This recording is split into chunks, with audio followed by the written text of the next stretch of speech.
listening to Let's Talk Sustainable Business. Welcome to Let's Talk Sustainable Business, a podcast hosted by the Conference Board's Global Sustainability Center. I'm your host, Claudia Lee. I'll be talking to leaders of global corporates and startup founders about how they integrate business and sustainability. It may be challenging, but these companies show that it is definitely feasible. Now, let's talk sustainable business. Today, I will be sitting down with Olga Dubey, founder of Agrosustain. Olga Dubey is the co-founder of Swiss-based agrotech startup Agrosustain, a company that develops effective natural coatings to protect fruits and vegetables from farm to fork. Olga co-founded the company with her husband, Sylvain Dubey, in 2018. While completing her PhD at the University of Lausanne, Olga wrote about applied research in the area of sustainable agriculture. This was what prompted her to develop products that can provide high-quality food with no negative impacts on the environment or to human health. Based on this mission, Olga and her co founder designed a range of plant inspired coatings that can be sprayed on a variety of fruits and vegetables. And when applied to crops after harvest, AgroSustain's coating can extend the shelf life of the crops by more than 20 days. Olga was listed in Forbes 30 Under 30 list in 2019 for her innovation in biological crop protection. Olga is now taking her mission further by developing biostimulants and biofungicides that can enhance crop quality and yield while ensuring our environment and human health isn't negatively affected. She's here with me today to talk all about her vision and some challenges that she's faced during her entrepreneurship journey. Hi, Olga. Welcome to the podcast. Good morning, Claudia. Nice to meet you. Thank you for joining me on Let's Talk Sustainable Business today. It's a pleasure. First off, can you summarize in a few sentences what AgroSustain offers? Sure. So, Agrosustain is a one-stop shop solution that basically provides solutions for farmers, distributors, and retailers that helps them to reduce their food waste, such as natural coating that Agrosustain supplying, and in the long run, also solutions for the farm applications, such as fungicides and biostimulants. Mm-hmm. Um, and I understand that you first came up with the idea for the startup while writing your PhD thesis Correct. because you studied plant molecular biology. Can Mhm. you tell me more about this journey and how you came to discover the idea for your startup? Sure. So during my PhD thesis, I tried to understand why some plants were more resistant to fungal pathogens than another one. And it took me around 5 years to basically understand why some seedlings were more tolerant to Botrytis cinerea, one of the most common pathogen, which is actually impacting grapes, for example, but also a lot of other fruits in the field and also after the harvest. And at the end of my thesis, I basically had an open question: what do I do next? Do I just publish a paper out of that, or can I do something more? And doing something more like a startup sounded quite exciting.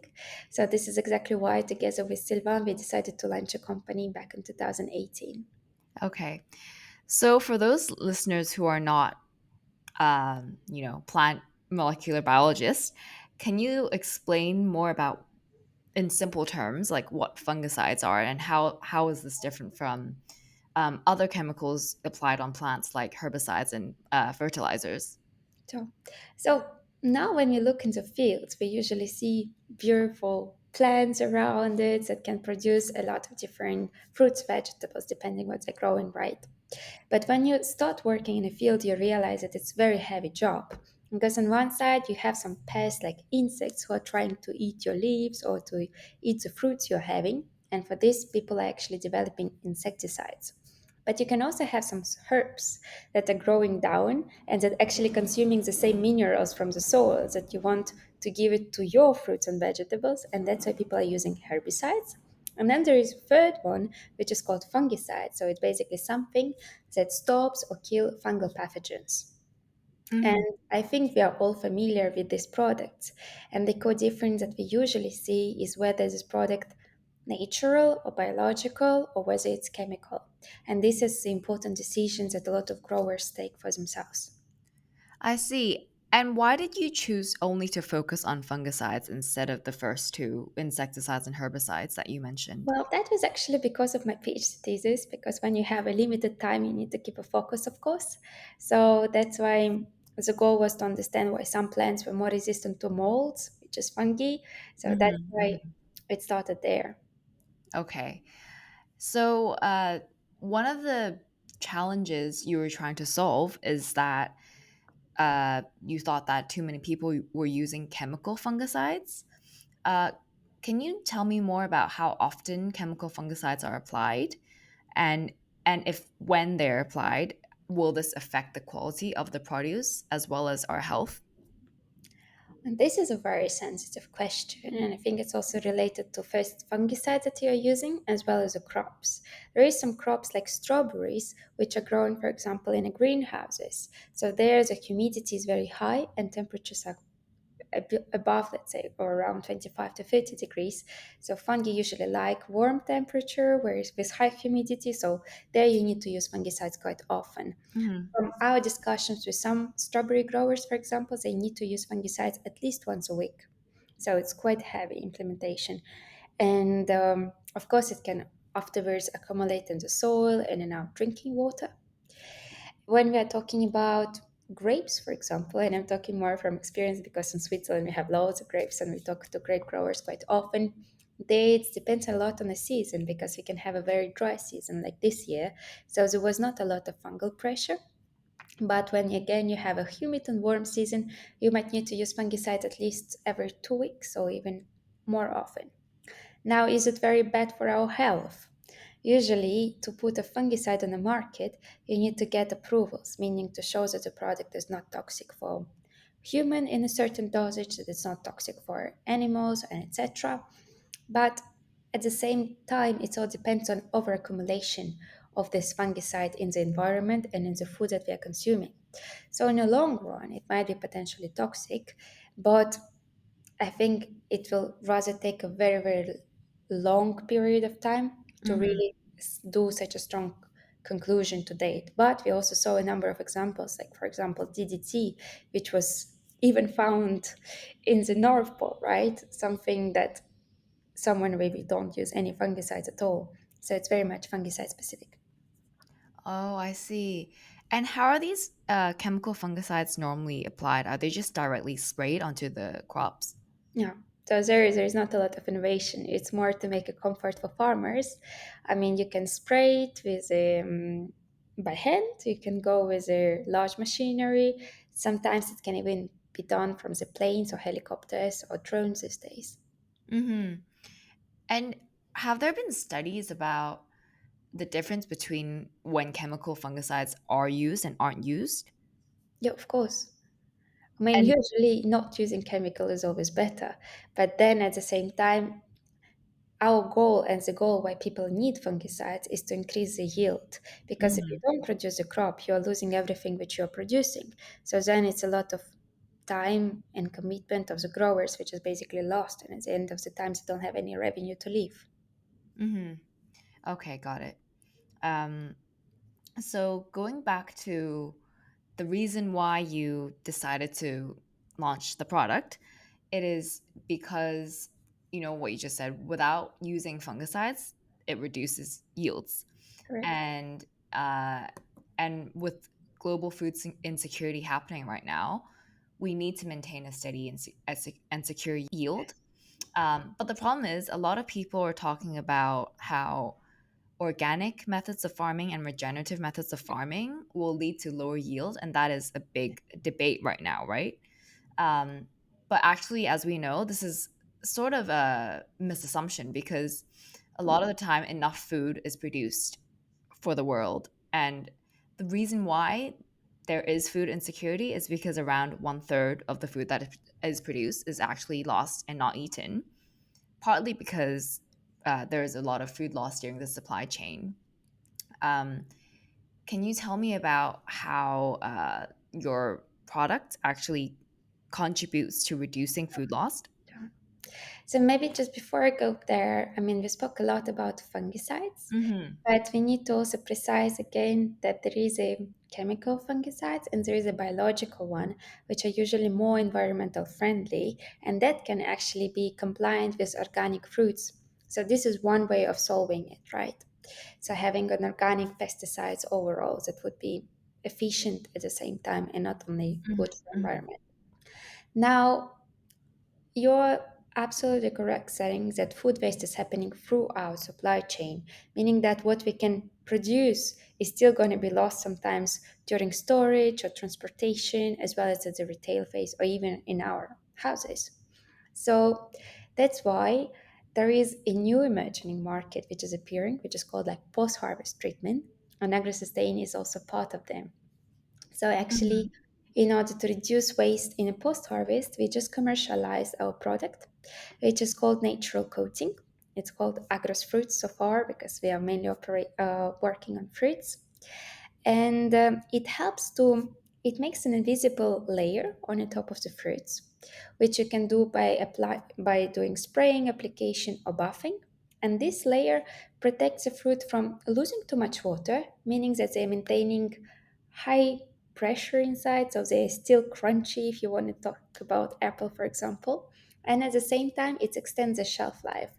So usually we are used to see bananas. If we keep it at our room temperature, after 1 week they get black, so fully ripened. Whereas with our solutions, they can keep even 1 week longer, still yellow and appealing to eat. And this is how our solution basically operates.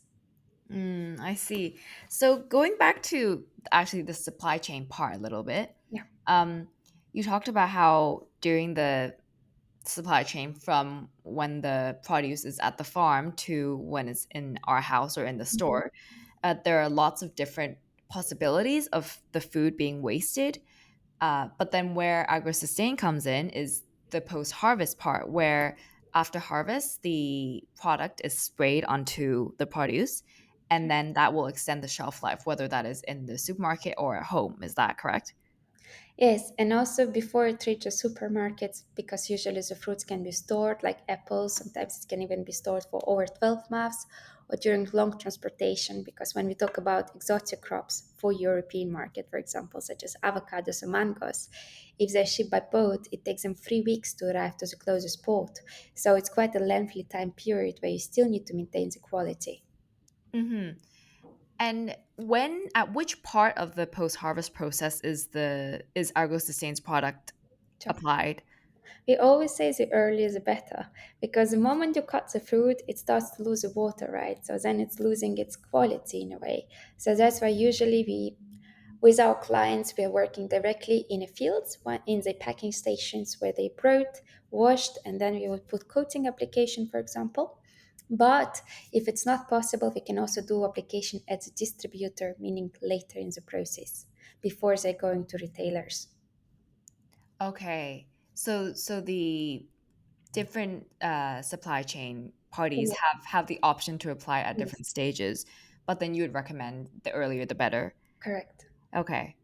Um, and I just want to go back to the point about your products. So your product is a natural coating, Mhm. and before your product existed, obviously there are other ways that suppliers and retailers try to Sure. maintain the shelf life, and this is often by wrapping fruits and vegetables with plastic. Mhm.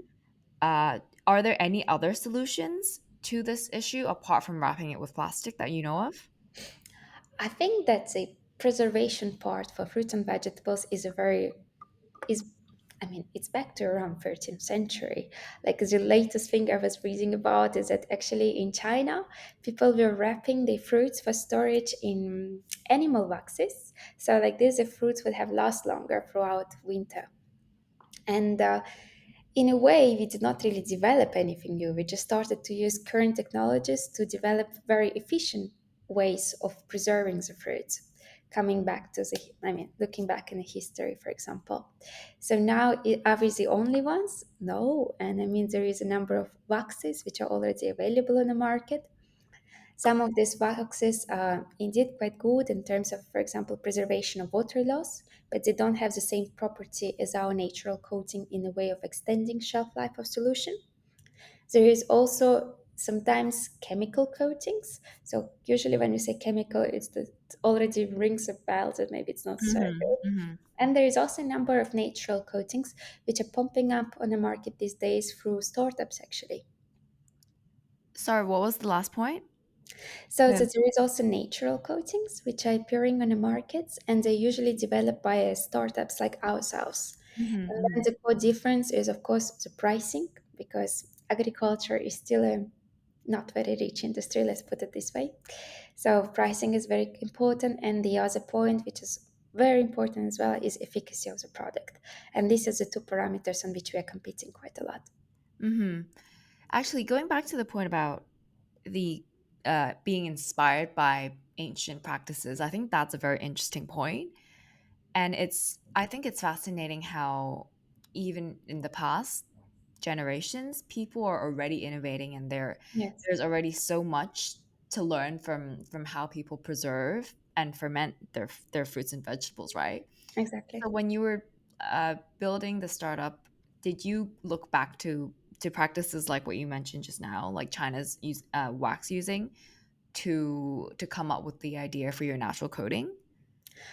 Not really. I mean, I think the history gives us inspiration, basically showing that if people could do it in the past without nowadays technology, it means we can do the same.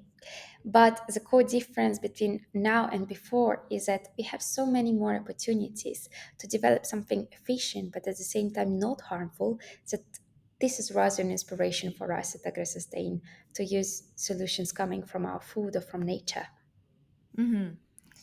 And you mentioned just now that there are various types of solutions on the market already, including some types of waxes, other chemical coatings, as well as other natural coatings. Uh, I mean, then in that case, what distinguishes Argosustain's natural coating to other natural coatings? So, number one, it's efficacy. And usually, all of our clients would compare our solution with another solutions on the market and they see how much waste they can reduce. This is Mhm. one of the parameters. Mhm. Number two, how much they can improve the quality of a fruit, meaning that, for example, to store it for a longer time while maintaining the same parameters as if they just harvested freshly from a field. And it's also the visuals which are quite crucial because in Europe, for example, we don't really like to see very shiny fruits. It doesn't look very natural to us, and people don't want to buy it. Mhm. And that's why it's important that everything looks like if nothing was treated or nothing was applied, so as natural as possible as well. And of course, number four parameter is pricing, because the goal is not to increase the price of our food times two or times three. It's still to maintain the same pricing because it's already quite expensive these days. Okay. So there are many things actually Yes. that makes AgroSustain really competitive. Um, and you mentioned that, quality, keeping the quality of the produce is an important parameter. How, I mean, how does the product actually maintain the quality and the freshness of the crops? So when we are depositing our coating on top of fruit, it makes this invisible barrier. On one side, this invisible barrier helps to reduce the respiration of the fruit, but not to completely block it. So meaning that it's like a little bit like if the fruit is sleeping. So when we sleep, usually we can stay fresh longer. That's why Mhm. people say it's better for us to sleep. So it's a bit the same for crops. And it also helps to maintain like pressure within the fruit, so meaning that it's still quite tough and it looks fresh because it doesn't lose a lot Wow. of water. And number three, it's the visual parameters because in a lot of crops we can see ripening on a skin. Like you see mango original, it's all green and then it starts getting like reddish patches or orange patches and you know that it's ready to eat. So with our coating we can extend these processes. I see, I see. So, with different climates around the world, does this also affect the efficiency of AgroSustain's product? No, because usually the fruits after the harvest are still all maintained in a controlled environments. Hmm. Because if you need to ship it by boat, for each crops it will be special temperatures. Sometimes it would be under less oxygen conditions, for example, to prevent also development of pathogens afterwards. And in storage houses, you probably know it's usually quite cold anyhow.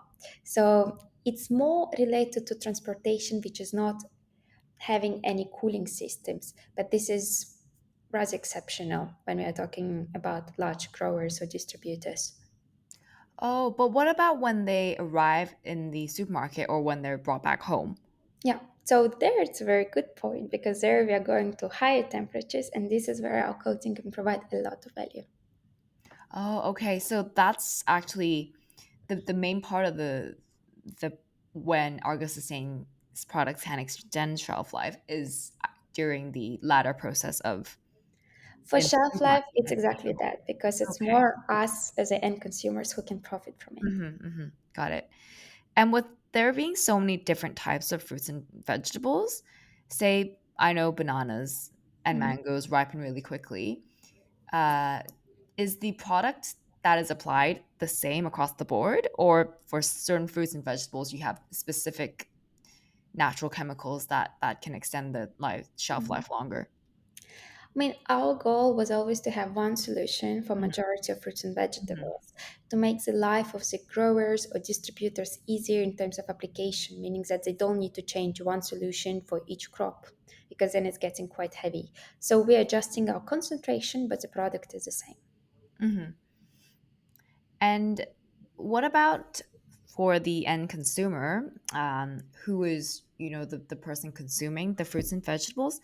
Is there any concern with them consuming the natural coating? Do they have to wash it multiple times, or is it completely edible? So usually, I would always recommend to wash your fruits and vegetables because they have such a lengthy process from farm to us that, yeah, it's always better to rinse it. But in terms of our coating, it's fully approved in a number of geographies, meaning that it was proven to be edible and not toxic if you eat it. Hmm. Okay.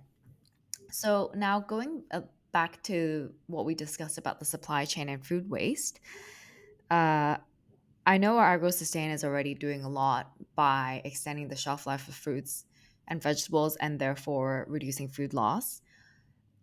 Are there other areas of the supply chain where that is very vulnerable to food loss that you are potentially going to work on in the future? So right now, when we talk about supply chain, we are working a lot on helping to reduce the waste during transportation. Because, for example, when you have this 3 weeks by boat, for example, bananas can lose between 1 to 5% be lost of overall. And when we think about overall global banana production is a huge volumes. So for us, it's very important to maintain the good quality during transportation, during storage, and then later in the process.